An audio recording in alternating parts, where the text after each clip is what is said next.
Monarch Legacy of Monsters episode 10, which is the first season finale, just came out. Overall, I thought it was pretty meh. It had probably what I would say is the best acted scene of the whole season from Keiko, who's portrayed by Mari Yamamoto. I'm sure I butchered the name. It had a good cliffhanger and a decent climax, but these characters, man, they just are so unlikable and you just do not give a shit about them. It makes it hard to care about the cliffhanger. It would be a very good cliffhanger in a good show. So I'm just going to go ahead and get into it. There's not actually that much to talk about, I don't think, in this episode, because there's a lot of stuff that just kind of fills time, but nothing actually happens outside of this first part and then the last part. And this is really the epitome of this whole season, is any good bits of show that you get or character work are just smothered by the rest of it with the shitty dialogue and the characters you don't care about and all that stuff that's going on that is just a colossal waste of time and really makes the show feel like a slog.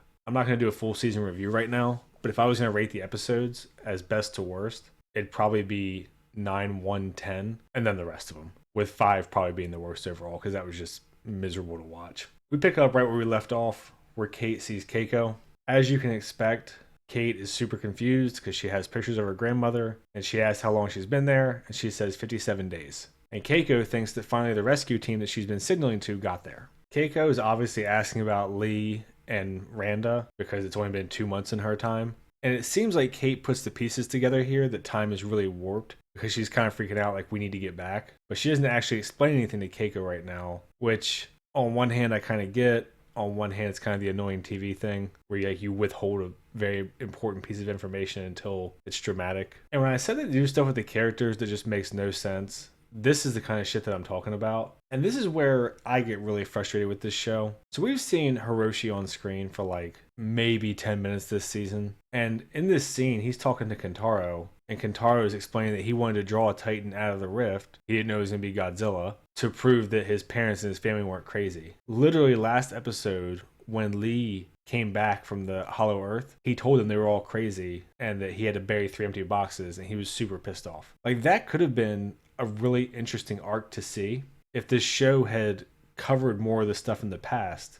If we had gotten rid of a lot of the garbage with the drama in the present timeline, maybe we could have seen young Hiroshi growing up with no family, seeing the interaction with him and how frustrated he is when Lee gets back, and we can understand it better. Because the way it's done in the show, we see him being an innocent little kid to a dick. And now he goes from being a dick back to believing in Lee and Randa and Keiko. So this is really frustrating to me how much time they wasted on nonsense when this arc could have been a really interesting and good arc. And it kind of makes the show not really make any sense because we see him go from asshole who's calling his parents crazy to risking his life to draw out Titans to prove their theories were correct, with none of the in-between. I mean, maybe they'll backfill it in season 2. I'm assuming it's going to get a season 2 because it's like the highest rated thing on Apple lately when I open it. But still, like, how much more interesting would it have been if we had followed Hiroshi instead of the children? Or if they had been willing to be a little bit more linear, they could have done a really cool thing where we see the very past timeline with some time jumps. We see Hiroshi grow up, obviously with some time skips. We see Hiroshi have his kids and his families. And then we can see Kate and Kentaro grow up. And the story would be much more linear. But then you could understand how things progress through time in a much more interesting way. And the show could have been pretty dense with fitting a ton of character work in over the course of 50 years. Instead of this past, present, multi-branching timeline where both present and past had multiple timelines, and we spent all this time on drama and all this shit with Kate and Kentaro and Meeeh that no one gives a fuck about. So it's just a huge wasted opportunity to me. And now we don't understand what made him flip. Hiroshi asked Kentaro to help him, and he obviously feels guilty about Kate dying and that his relationship with his kids was so messed up. And Kentaro says if you can answer one question. The question obviously being, why did you have 2 families? And Hiroshi's like, you're worried about that now with the entire world at stake? And Kentaro's like, fuck off, and just leaves. I'm paraphrasing, but that's the gist of the conversation. And this is another thing I was talking about with Kentaro, where he's just whatever the plot needs him to be. I don't even understand who he's supposed to be at this point, other than very broadly, he was supposed to idolize his dad, and now he's bitter about him. But they didn't really do anything in between to earn that or adjust it. He just gets pissed off that his dad is running from Godzilla when he doesn't know why. And it's even more annoying because they actually have the conversation of, why was he out here looking for Godzilla? And the conclusion is they don't know. But then from that point forward, his character is like, fuck him, I don't care. I guess just write in whatever you want. And it's a shame that I didn't realize they were doing this earlier in the season, because I compared him to Kylo Ren in my other video because his moods and emotions are just so all over the place. It would have been great to have called him Kentaro Ren all season, but that was a missed opportunity on my end, I guess. Kate and Keiko are walking through the woods, and Keiko's talking about the rescue party, and she realizes that they aren't a rescue party, and somehow they stumble upon Meeeh. And this seems like a pretty huge contrivance to me that they're both in the same area, but I have no idea how big this place is. They call it the Axis Mundi. It's supposed to be some kind of parallel Earth, but this seems like a pretty convenient thing that they found each other so quickly, because obviously if they had taken a few days to find each other, they would have lost decades in the Earth timeline. So for them to find each other in like half a day, on one hand, they should be near each other because they came through the same portal. But on the other, it looks like a pretty dense forest. So they find each other. We get this reunion that I don't particularly care about. The more important reunion is Keiko's and Lee's. And Lee is yelling to Keiko from behind a tree because obviously if she sees him, he knows it's going to overwhelm her. Lee is explaining everything to Keiko. She's like, your voice sounds different. Come out. And he's like, just stay over there for a minute. He says, I came down here on a recon mission. And she's a little bit confused. And she says, when was that? And he says, 1962. And obviously you can see she starts to get pretty overwhelmed. And the acting in this scene is probably the best the entire season. Because I don't have the video playing because of copyright stuff. But Kurt Russell's voice is like breaking as he's explaining it. And you can see, I'm sure I'm butchering her name, Mori Yamamoto, is like slowly being overwhelmed. And I think what makes it so good is that she's not like screaming and freaking out. It's not super over the top. It just like slowly settles in. And then it like really hits her and she's obviously upset because she just had her whole life turned upside down. She thought that by surviving, it only been 2 months. Obviously she'd go back to 1959, right back to where she was. Now she finds out it's been from 1959 to 2015, so 56 years. It's always nice to see when the characters in the show are behaving the way that you would expect them to in real life. Like, compare this to when Meeeh gets kidnapped in the bathroom. And she's just standing there stone-faced, and she's like, I've never been kidnapped before. Is this how we do this?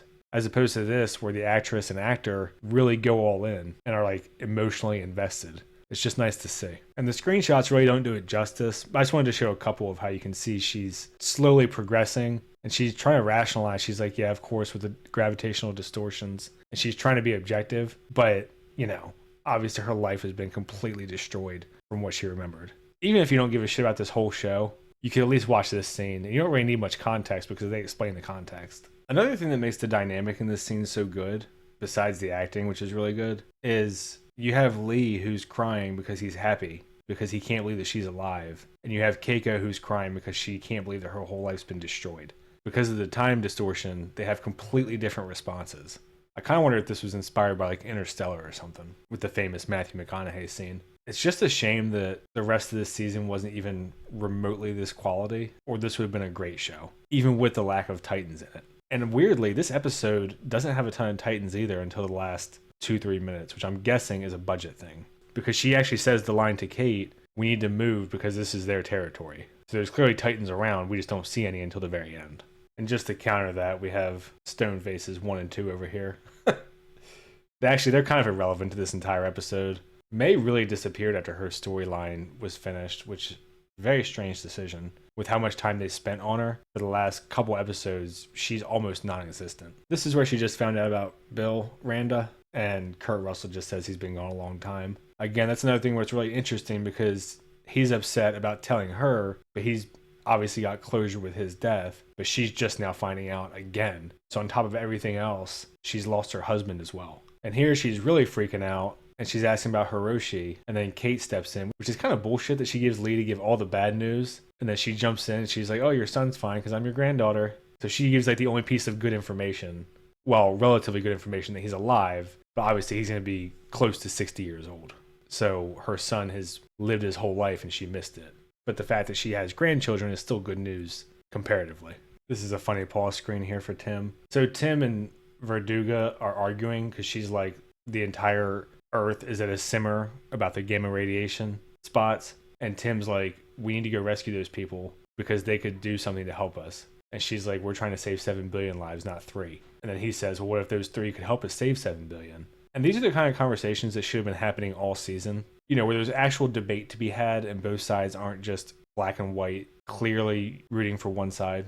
So Tim gets pissed off, and his arc is another weird one where he starts off as a dick and then just gradually becomes nicer. and it's not ever clear to me why.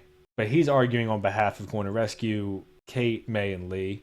And they get heated and have this really inappropriate conversation where they're kind of yelling at each other in front of their entire office. And then she's like, you better be careful about what you say or I'm going to extend your medical leave permanently. Which he was also on suspended leave, and I don't remember that getting removed. They just kind of forgot about it. Either way, you find out later that he quits, and Monarch's just going to keep doing their thing of monitoring but not really getting involved. Keiko's finding out about the new world, essentially, and what's going on, and Monarch's still around. She had reconfigured their gamma thing that they use to attract titans to send out like a pulse signal, and that's what the signal that we saw up on the surface was. How this went unnoticed for 50 years, no clue, but there you have it. And something I wish they would have done is make her look a little bit more gaunt. Like they just kind of threw a little bit of dirt on her face and ask her how she survived, because she's here for 2 months where there's titans. It doesn't seem like anything's secure. She would have had to have risked eating the food, drinking the water, and all that stuff. I mean, it doesn't have to be like a laboriously detailed thing, but, you know, just a vague,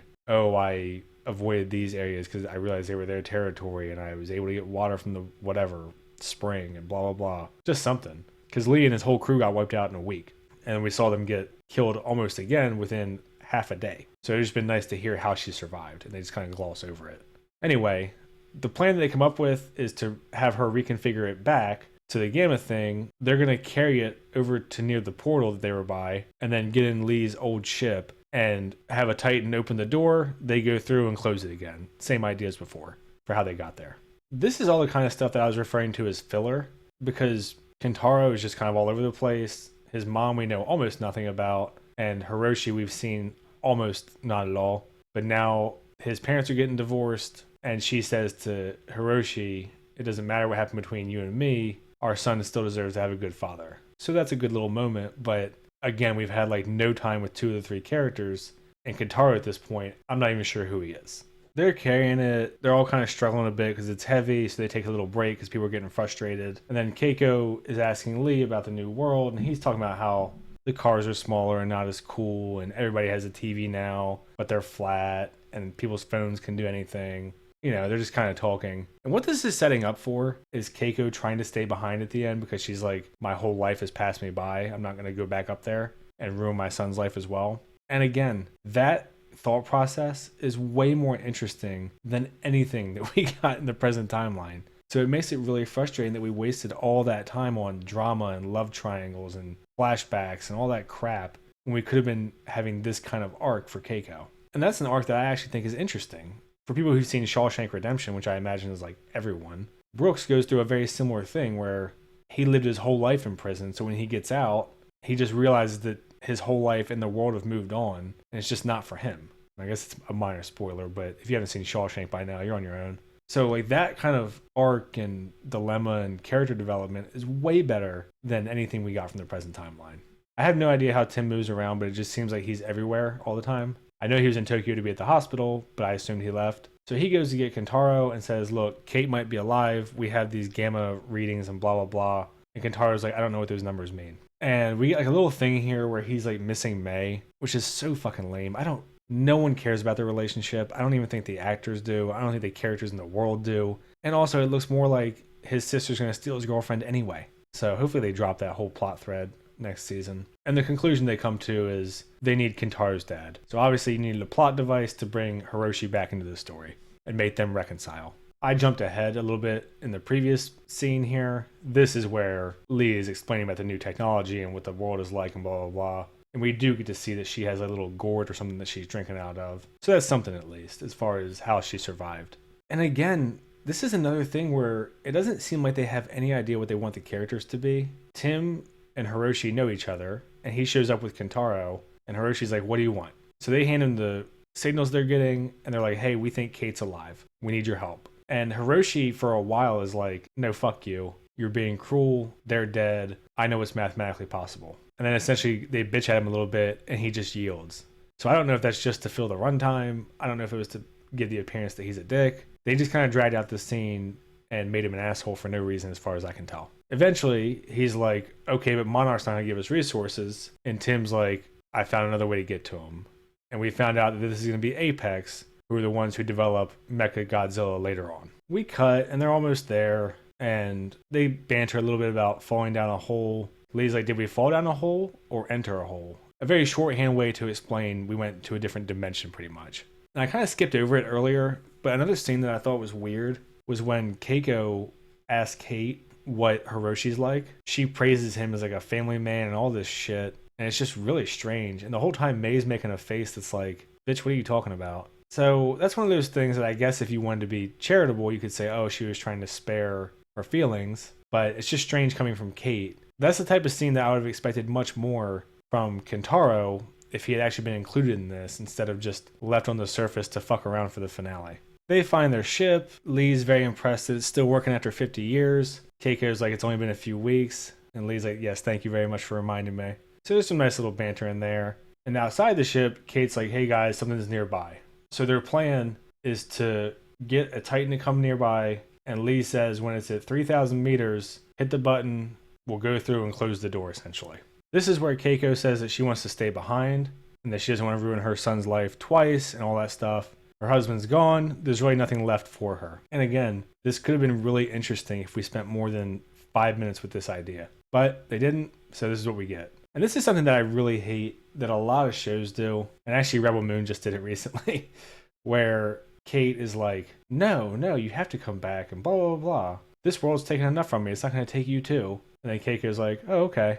But she gets like a 2-line speech from a girl that she's never met, who is her granddaughter, but still, and just completely changes her mind on a very big decision. They're trying to draw a monster in, but the one that was nearby comes, and this is the one that we saw in episode 2 on the boat with Keiko and Bill. Google says this is called Baphomet. I'm not a Titan expert, so it's just a big ass monster bat thing. And it flies by, bumps the ship a little bit, and their thing gets disconnected from the gamma signaler thing. So they're trying to draw another one in, and Lee jumps out, and they're all freaking out, and he's like, I'm doing my job. So he gets out, and he's trying to reconnect them so that they can draw another Titan in and open the door. And this is kind of a trope that this show does repeatedly, and a lot of stuff does it that has monsters, and I really hate it, where the monster's like aggressively pursuing them all the time, and then when it finally gets them in a vulnerable spot, it stops to roar in their face a bunch and yell so that you have time for something to come save it instead of just eating their ass. They did manage to pull a Titan through because Lee got it hooked back up, and of course it's Godzilla, so it's nice we finally get to see some Godzilla after 10 episodes. We saw him once in the desert and then in the PTSD flashbacks for Kate. So good job there, show. I'm sure it's all budget. Visuals look good. And obviously Godzilla's going to fight Baphomet or whatever this big ass bat thing's called. It's a decent fight. It's pretty fast. Godzilla blasts the shit out of him after he gets his face clawed up a little bit and then rips him in half and tosses him into the portal thing, which activates it. So then Lee has to try to get back in before their ship gets pulled through the door. They can't pull him in. Lee forces his grip to make her let go, so he stays behind so they can shut the door to their ship and get through. Obviously, Keiko's upset. I can't tell if he's dead because with these type of shows, obviously, who knows? Keiko died in episode 1, and here we are. So my guess is he won't be dead just because it's Kurt Russell. But you never know. Maybe he was a one-and-done deal. And they left the door open either way. So they fly past Godzilla, they escape. And here's another thing that I want to say was a massive amount of wasted potential. Was they set up this PTSD thing for Kate at the very beginning, and then it never really comes into play again. This is her looking out the window right now at Godzilla. And again, another arc that could have been really interesting, which Godzilla -1 just did a wonderful job of with PTSD. And this show would have had 10 full episodes to do it however they want, and they just did nothing, which is a bummer. They get back, they do other reunions. We find out it's been 2 years. They're at Apex, who's now running shit, and then we get the cliffhanger here right at the end where they're like, hey, we need to get out of here. It's coming. And we get a little nod to the Skull Island Research Center. Got King Kong. Obviously, this is pre-Godzilla vs. Kong. And that's where we end. May's boss is there. Keiko gets introduced to her grandkids.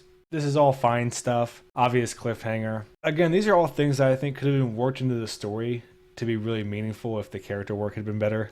Like, yeah, it's cool that she gets to meet her grandkids and everything. It would have been nice to see how her not being a part of their life had created kind of a void so that now that she's there to fill it, even though it's a weird situation, there's something to it. Instead of just, oh, she was dead way before I was born, but I guess it's nice to meet you. So that's it for the season. I thought this episode was fine as far as finales go.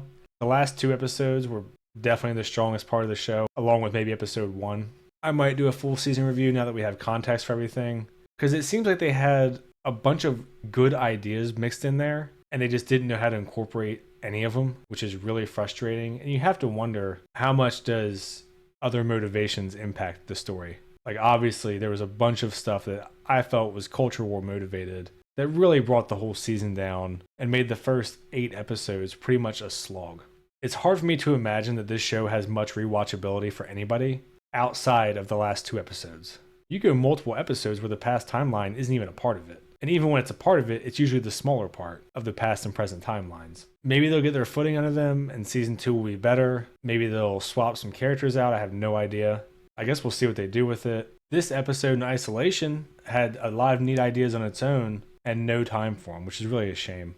The good news is if we get a season 2, I would think it'd be more linear, unless they try to tie in what Randa did in the 60s up until he died, which I guess they could do. Overall, I'm pretty disappointed with the show. I would give it like a 4. I don't like to give number ratings because you have to compare it to other things and it would be a constantly sliding scale. But that's about what it would be for me. I'll probably never ever watch it again.